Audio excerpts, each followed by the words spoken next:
Life turning pages, night turning days. I'm tired of waiting, I gotta make it. What's up, y'all? This is Relly back with another video. Yes, son, today we got to talk about the Cleveland Cavaliers because the Cleveland Cavaliers is in a very dire situation, a win-now situation, I might say, because a lot of people know if we were to lose to the Brooklyn Nets, we're not necessarily out of it, but if we do lose to the Brooklyn Nets, we would have to play another game that's between the Hawks and another team to determine if we will get in the playoff. But with all that being said, though, if you're not subscribed to my channel. And if you're already subscribed, share it to somebody who ain't subscribed because what y'all know I can get there. And when y'all are done with that, hit that like button so we can tell the YouTube algorithm to share this video with the world. But with all that being said, though, let's talk about the Cleveland Cavaliers. And please excuse my mic for today. I have to get a new adapter so I can use my mic. That's going to, that could be, I don't know. We're going to get that handled. But like I said, we got to talk about these Cleveland Cavaliers.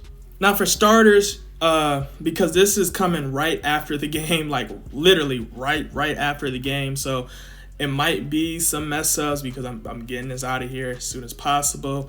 I did as much as I can. But a lot of people know the Cleveland Cavaliers beat the Milwaukee Bucks today. We was up pretty significantly in the first three quarters. We kind of start fumbling the bag a little bit, kinda. I mean, it was 133 to 115, but I mean, the game was a lot closer than what it was originally. But you know, the Cleveland Cavaliers, obviously, we won tonight, right? Milwaukee didn't play their players. We beat them boys, so on and so on. But what we really got to talk about, today is really what we got to really focus on, and that's the Brooklyn Nets. Like I said earlier, we got to know that when we play Brooklyn, I believe it's Tuesday, we got to beat them, right? If we beat them, we avoid playing a second game just to be in the playoffs as an 8th seed team, right? But if we beat the Brooklyn Nets, we would become a 7th seed, and we play whoever is the 2nd seed in the first round, right? Which is very, very important for us. Not because it matters if we play 1st seed or 2nd seed, but because it matters that we cancel out all the distraction, we cancel out all the nonsense, and just get ready for the playoff. We have to beat Brooklyn. If we beat Brooklyn, we don't have to play that additional game, which we do not need. Yes, some people could say if we get that second game, we can get momentum. But right now, just looking at how our cast has been so far, we need to avoid that as much as possible. Get in the playoffs so we can finally get that experience that we've been saying, that we've been wanting, and so we can say our Cleveland Cavaliers made the NBA playoffs. A lot of people know that the Cleveland Cavaliers have been fumbling. We've been fumbling the second half of the season after the All-Star break. We have not been looking good consistently, right? And that's unfortunate. A lot of people blame it on JB. A lot of people blame it on injuries. A lot of people blame it on this. A lot of people blame it on carries. A lot of people blaming it, you know what I'm saying? It's a lot of things that's been happening. Unfortunately, the Cleveland Cavaliers got to look what's in front of us, and we have to make this count. We got to beat Brooklyn. Brooklyn is a tough task. Don't get me wrong, but we can beat Brooklyn. We've beaten Brooklyn. Yes, you know, people may say we haven't beaten them with KD, but we can beat this team. We can beat this team.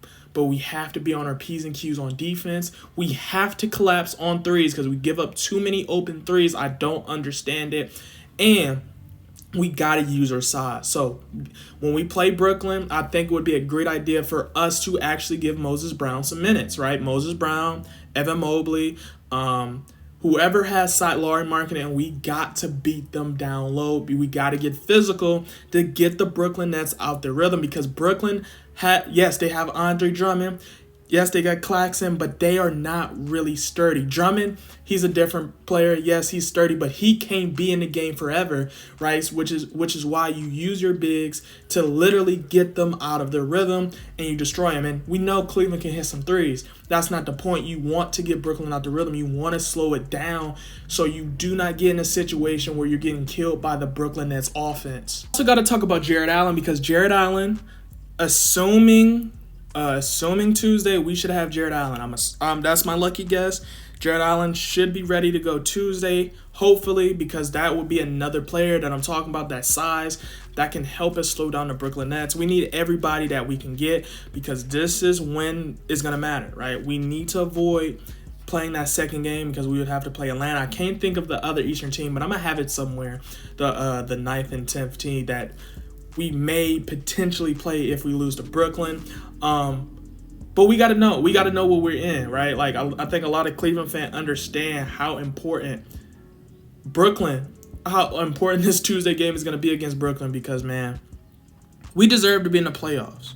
We deserve it. We've done a lot of good things, and we do not want this season to end. I know y'all see posts that we should be happy that the Cleveland Cavaliers has made it this far, and that's absolutely right. That's true. But at the same time, I am not going to settle for the Cleveland Cavaliers potentially losing out on a spot that they deserve, a spot that they need to see in order to really catapult their team.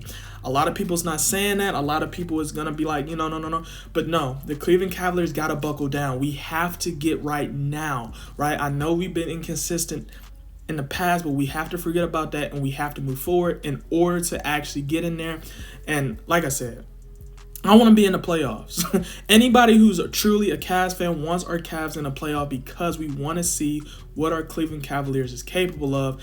And it's a lot, but the Cleveland Cavaliers has to show us what they're capable of, which is the problem. This is the problem, and it's the problem because of that inconsistency, right? Every time they come close to showing us that untapped potential, they just get cold.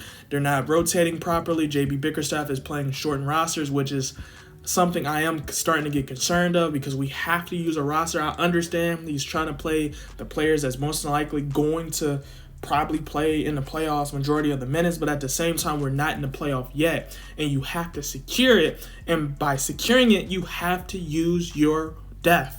You have to. Cleveland, truth be told, has some good players like Moses Brown on that bench. You feel what I'm saying? We got Karras. We got Ron. We got players on that bench that we can utilize in order to win us games.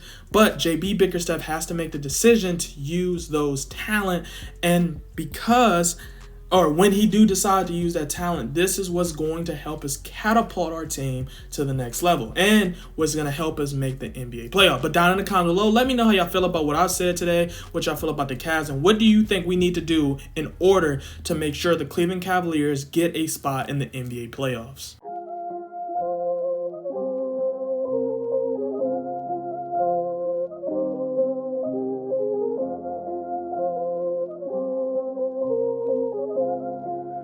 That's Atlantis with that money.